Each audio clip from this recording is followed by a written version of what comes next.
আসসালামু আলাইকুম। All in one offline ম্যাপে ডিসপ্লেতে আমরা যখন আলো সেটিং করে না রাখি তাহলে কিছুক্ষণ চলার পরে অটোমেটিক্যালি আমাদের যে ডিসপ্লের আলোটা আছে সেটা বন্ধ হয়ে যায়। সেটি সেটিংয়ের মাধ্যমে ঠিক করার নিয়মটা আজকে দেখিয়ে দিব আপনাদেরকে।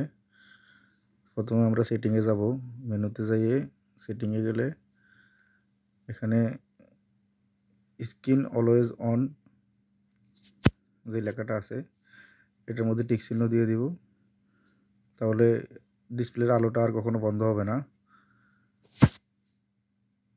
এখন আমরা যতক্ষণ ম্যাপ ব্যবহার করব ততক্ষণ আলো জ্বলে থাকবে, আলোটি আর বন্ধ হবে না।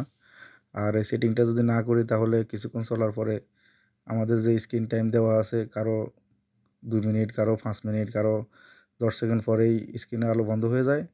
সফটওয়্যার চলমান অবস্থা ওইভাবে আলো বন্ধ হয়ে যাবে বারবার। সেক্ষেত্রে এই আলোটার সেটিংটা অন করে দিতে হয়।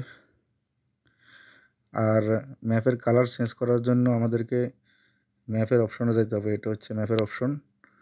এখানে গিয়ে ডিসপ্লেড ম্যাপে যাব। আমার এখানে গুগল ম্যাপ লোকালাইজ এই ম্যাপটা অন আছে। এটার ডান পাশে যে 3 ডট আছে এখানে ক্লিক করে এডিট কালারে যাব।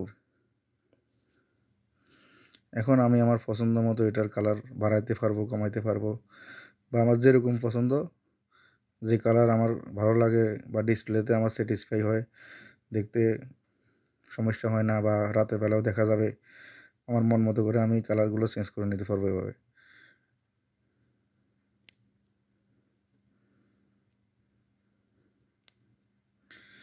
যে যার পছন্দ মতো বা অটোমেটিক দেখার জন্য আপনারা এখানে সব কিছু 100% রাখবেন। 100% হচ্ছে এটা অটোমেটিক কালার, যেটা ম্যাপের নিজস্ব কালার। আর এটা হচ্ছে 0। মোটামুটি এই যে এটা হচ্ছে অরিজিনাল কালার। এর বাইরে আমরা ইচ্ছে করলে ডাইনে বামে এটা সরাইয়ে নিজেদের মন মতো করে কালার চেঞ্জ করতে পারবো। আশা করছি বুঝতে পারছেন সবাই। ধন্যবাদ।